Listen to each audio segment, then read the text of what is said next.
Hello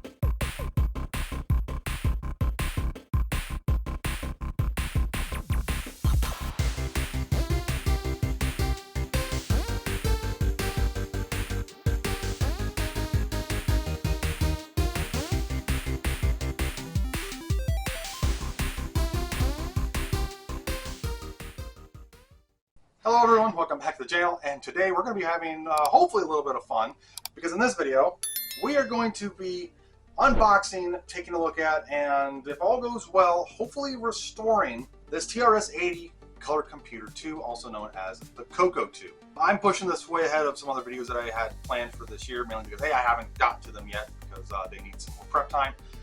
And also because since this thing's in its box and it's all here, hopefully, I think, this should be a pretty straightforward restoration. Not really sure, we'll have to see. I mean, that's assuming that it works when I plug it in. So yeah, let's just let you get to it and do it's all here. Okay, and here's the TRS-80 CoCo2. Box is a little faded, but that's okay. Really faded actually over here. We have the 26-3136 Extended Basic and a 16K model. Great vivid color graphics with exciting sound and music. Awesome. Alright, let's open it up. And here we have a cardboard part, a bag for a switch box, the Archer switch box itself, which looks gorgeously brand new. I don't think it was ever used.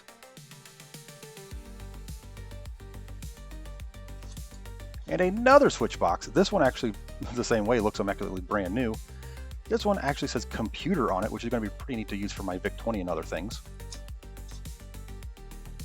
We have a cassette audio cable, which is going to be really useful because I might be able to get software to it now.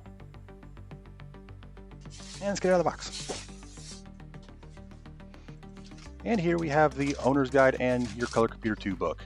These things look almost brand new. This is awesome. Yeah, we have a brochure, pamphlet, an addendum to the owner's guide, how to use the Extended Basic, and the getting started with Extended Color Basic. And this book looks brand new. There's almost no scuffs on it, like it was never used. And here's a receipt which shows how much it was paid for, which was $63 back in the day. That's actually pretty interesting to me, and it's sold by a guy named Dave. I get this styrofoam off. Luckily, it didn't melt into any of the plastics, which was really nice. I've seen some videos of that happening.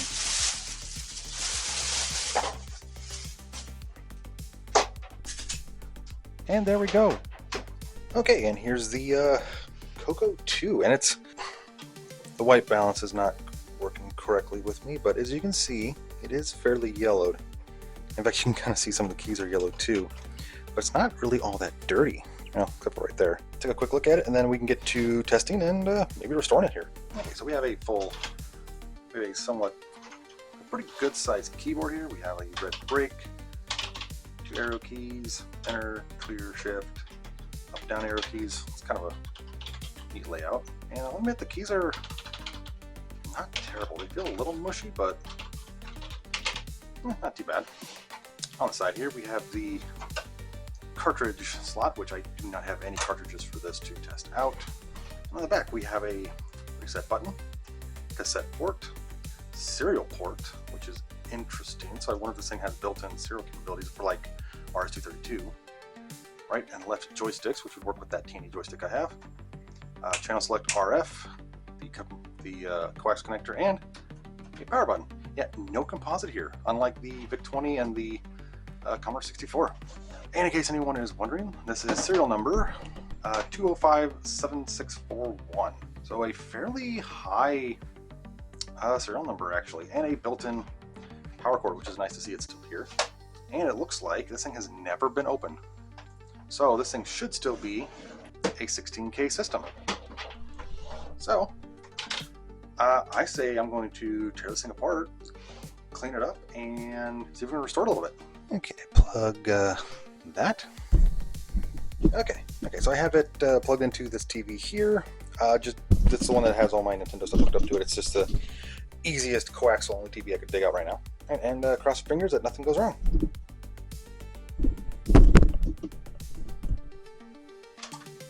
Ooh. Hey, look at that. Okay, kind of wish we would quit flashing, but extended color basic one. Got one. Nice 1982 by T&D under license from Microsoft. Cool.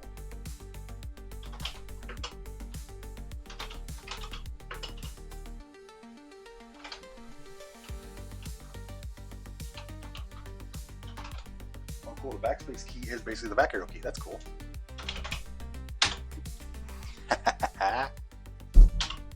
Okay, it works. I can't really test out any other software because I don't have any cartridges, cassettes, or anything I can test this thing with, but it works. Let's get it cleaned up and restore it. All right, let's get this thing cleaned up. I've got me some simple green here and a paper towel. We're going to start with the power cord, which is something I kind of keep neglecting to do on some of my 8-bit machines. And that thing, paper towel, was nasty. I didn't show it, but it was gross. We'll give it a quick clean while it's all together to make it a little bit easier, get some of the major scuffs off. Seems to be cleaning up pretty well from here, but oh god, that is gross. I haven't quite decided what this thing's covered in, but whatever it is coming off pretty easy. Ugh, it's getting worse. Okay, I'm just gonna take it apart.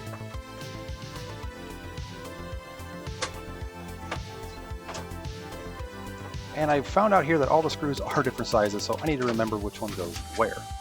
And I decided to break the warranty seal. Don't come after me, Tandy. Oh, that came off easy. And wow, this thing's actually pretty sparse. I hate these ribbon cables so much. But hey, there's the keyboard. A couple of screws to get it all apart. Unplug the actually pretty small power supply. And there it is. We'll clean that up and take a look at it later. And yeah, here's the power supply. I was really surprised at how small and compact this thing was. Especially considering like the Commodore 64 and the VIC-20 and even the Apple II's internal one. It's tiny. Alright, back to cleaning. Quick spritzing of simple green and back to scrubbing. Get inside the vents to get it nice and clean.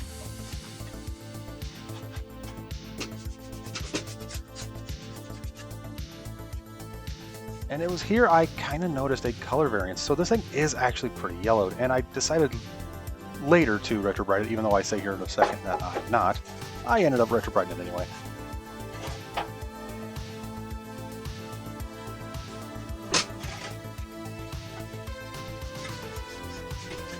I was actually really happy with the way this thing was turning out, even with just a quick scrub of simple green. By the way, not sponsored, I forgot to mention that. It just works really well for most computers I've worked on.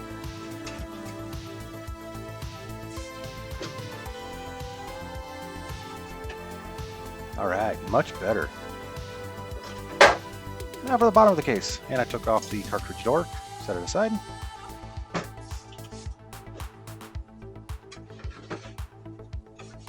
And if you notice this spot here is really, really brown, this is disgusting. Wait till you see this.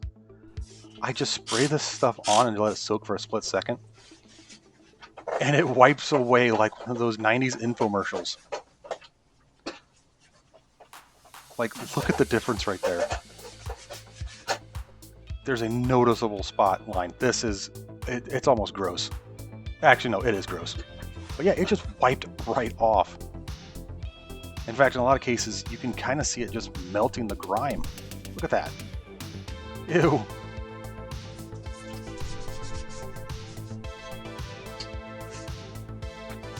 Some hardcore scrubbing, and it comes out looking a lot better. Look at that.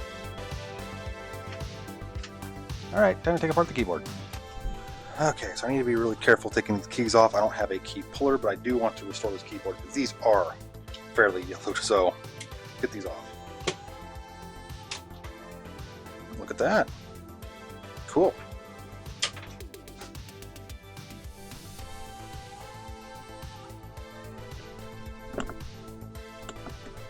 Alright, so my camera here died, so luckily I was able to get all these keys cleaned. And I've noticed something. So the R here and the rest of the keys, including spacebar, are more of like a gray color. Whereas the clear and arrow key here are more of a almost white. So I kind of think that these 5 here are just extremely yellowed from something. But I think just to make sure the color stays consistent between these 7, I'm going to retro bright all these at once in its own baggie. But as you saw earlier when I was spraying the simple green on it, it was like taking off the yellow. I think this is the case of this discoloration being, yeah, look at that, that's a lot better. Obviously some scuffs I gotta get off yet, but this is clearly a case of being yellowed from smoke or something. But I don't get a smoke smell, so yeah, I'm not gonna retro bright the casing, just these few keys, and then reassemble the keyboard and put it back together, and I'll have a working CoCo2. Awesome. Alright, so I have the 7 keys here that I've been retro brighting, and as you can see, these 5 are still a tiny bit yellowed, especially compared to the clear and arrow key here. I picked a horrible week to decide to retro bright and restore this thing. The past week, it's been on and off, stormy and overcast and cloudy. I think total, these things have been outside in a bag for like a week when I've been at work in peroxide, and as you can see, they're better. They're a lot better. In fact, they're actually closer to the gray color of the regular keys, but they're not perfectly white like I think the clear and arrow key here is. And what's kind of funny is that the color is actually really close here, but on camera, it looks like these are like almost like fluorescent white, and these are almost still very yellow. They're actually not as bad as, you know, they look. Yeah, that's a little better now that there's not a bright white background. Yeah, the colors just a little bit off, but it's fine. If it bugs me, I'll take these 5 off and retro bright them again in the future. But I want to get this put back together because this has been torn apart for roughly a week, and I don't want to lose keys or screws or anything like I did with the compact portable I did. Also with that, here's the keyboard. It's a lot cleaner now. I don't have any footage of me cleaning this. Turns out though that when my camera died, the footage of me tearing this thing all the way apart and cleaning it didn't get fully processed, so it never saved. So unfortunately, I don't have the footage of me cleaning or tearing this thing apart, which really sucks because as you probably saw before I took it apart in this area here, there was some really like brown liquid. And when I took this off, it looked like somebody spilled coffee on this thing because it was all right here and sticky, and yeah, it was a nightmare to clean up. But anyway, it's clean now. I'm gonna get this thing put back together and get the keyboard, the main computer, put back together. I did decide to retro bright the case, and the camera's not fully showing it, but it looks a lot better. Hopefully when I get a before and after shot, you can see how much cleaner this thing is because it looks immaculately brand new now. It looks amazing. In fact, even all the stickers are intact, which is bonus. So I'm going to get the keyboard put back together.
Okay, let's take a look at the motherboard real quick.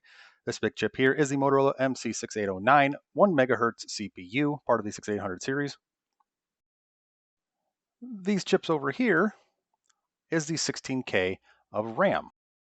This is the normal ROM chip and the extended ROM chip.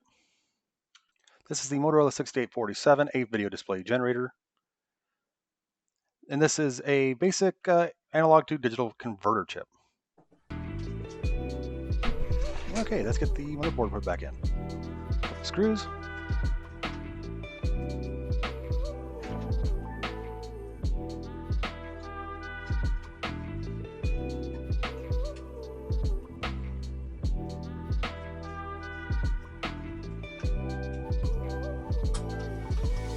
attach the screws up here at the cartridge edge, which has a really weird metal bracket that kind of pinches it to the case.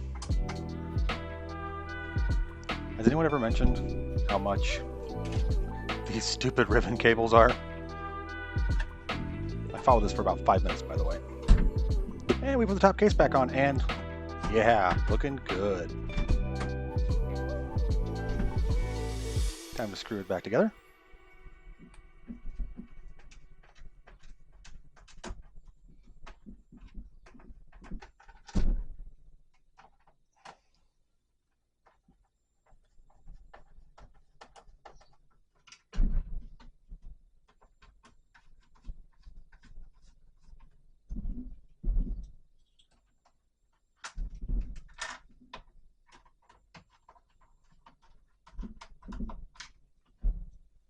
And there we go, one restored CoCo2. Yeah. Okay, let's look at some before and after shots. Before and after. Wow, that looks a lot better.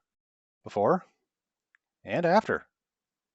Before and after. This thing turned out so well. Okay, and here it is. The fully restored TRS-80 Color Computer 2, the CoCo2. This was honestly a surprisingly really straightforward and easy restoration. It didn't need much. And it looks so much better now that it's retro brighted. Clearly, I didn't actually originally think it was that yellowed. It was just really dirty, and you saw previously when I was spraying Simple Green on the case here that it was just melting off the grime and the dirt and the God knows what, just running off in streaks. And honestly, I originally was not too sure if I was going to retro bright this, but after seeing there was a faint line on the inside where the keyboard is, and seeing since that's not exposed to sunlight, meaning that this thing was yellowed from at least heat, probably from being in storage for God knows how long in that box, I decided to just take a chance and throw it in some water with some peroxide. Now, obviously, my previous failure with my marbled C64 from a previous video, I was really hesitant to, and I actually screwed up a bit, and I did not remove this metal nameplate sticker here, which I've seen a lot of other restorations do to prevent the hydrogen peroxide from reacting with the metals in it and corroding it, but it didn't damage it at all, which is good. I don't even want to know where I would track down one of these badges. But yeah, this thing turned out a lot better, and now that it is retro brighted, I can definitely see it was very yellowed, even between this lighting and that lighting.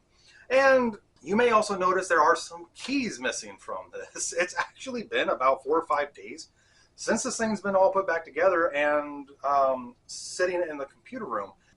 I retro brighted the keys originally, like I said, and I showed there was a color difference, but a couple of the keys still weren't 100% white. In fact, when I did put them on the keyboard here, I could tell they were still a little bit yellowed. But unfortunately, at the time when I put this back together, I wanted to get it back together so I didn't lose any keys or any parts, which I have a habit of doing, especially for my Portable 2, which I lost a key for about 2-3 weeks. I decided to put it back together, and then, luckily, the weather cleared. The clouds went away, the sun came out, and it got up into the 90s. And I'm actually re-recording this outro section here because I decided to take the keys off and retro bright them, including the enter key. Turns out that one's supposed to be white too. I Googled some pictures of what the keyboard's supposed to look like. And yeah, the arrow keys, shift key, clear, and enter are all supposed to be basically white. And the other keys are supposed to be kind of a light tan color. So the other keys don't need retro brighted, just those. Yeah, I will get some after shots when I get those keys out of the bag of peroxide, dry it off, and put back on here when I go to post this video. But yeah, this thing turned out phenomenally well. I do want to apologize. I don't have any footage of me running any games or software on this because I don't have any. This thing didn't come with any cartridges, unlike the VIC-20, the C64, and the 2GS. They came with some software. I found some software, at least later on. This, there was none in the box. There was no cassettes in the box, so I don't have any cartridges or software to test this thing out with. Yes, I am fully aware that I could go online and find some, and I did do some quick digging to try and find some software and games for this thing, but I just haven't had a chance to sit down with this thing hooked up upstairs with a TV and my laptop and that cable and just try some of them, because some of them on some sites, they don't seem to be like CoCo2 specific. from what I can, and like I said, it's a real quick Google search. I'm sure somebody's going to mention, oh, go to this site. It's CoCo2 stuff all galore. But some of it was for the original CoCo1, which this thing should be backwards compatible with. But also some of them were for the non-extended basic, and some of them were for 32K RAM. And obviously, I need to sit down and just try a lot of the ones I have downloaded to see which ones work with this configuration. Because it being 16K and extended basic, the extended basic does take up more RAM, so there's less available RAM for games and software. So I need to find the sweet spot for this. If anybody, it's supposed to be in a weird spot. So if anybody has a CoCo2 in this configuration, yes, I could upgrade this to 32K. Somewhat apparently pretty easy. I don't plan on doing that just yet. I do want to leave this in a stock configuration and try it out first. So if anybody knows of any cassette games that would work with this configuration, or any must-have cartridges to try with this thing, put it down in my email or in the comments below this video.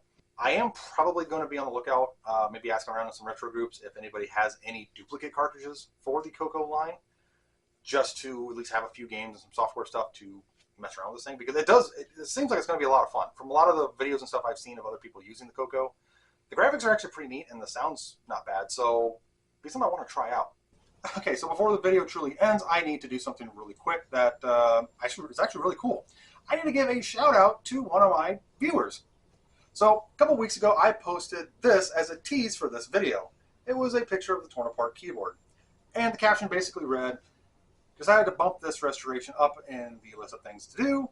Any ideas what I'm working on? And this absolute madman guessed it right on the nose. So a special shout out to the retro game artist, whose comment on that post was, some 80s trash of the color 2 or 3 variety. So yes, this viewer saw this post, a couple keys on a keyboard, and was able to guess right away that it was a TRS or a trash 80 color 2 or 3. That is awe-inspiring and also a little concerning that you're that far in tune with retro machines, but at the same time it's also, again, awe-inspiring, because I kind of hope I can get to that point with the retro machines as well. So again, huge shout out to you, the retro game artist, for guessing correctly on what was effectively kind of a throwaway / tease post. So good job, man. Anyway, that's the video. Back to the regular outro. This thing turned out phenomenally well. I just need to put the keys on it. It'll be 100% done. So with that being said, thank you also so much for watching this video. I really hope you enjoyed it. Put down in the comments if you have any questions or comments about this machine. Any games that I have to try on this thing, let me know and I can download them, or that would work in this configuration.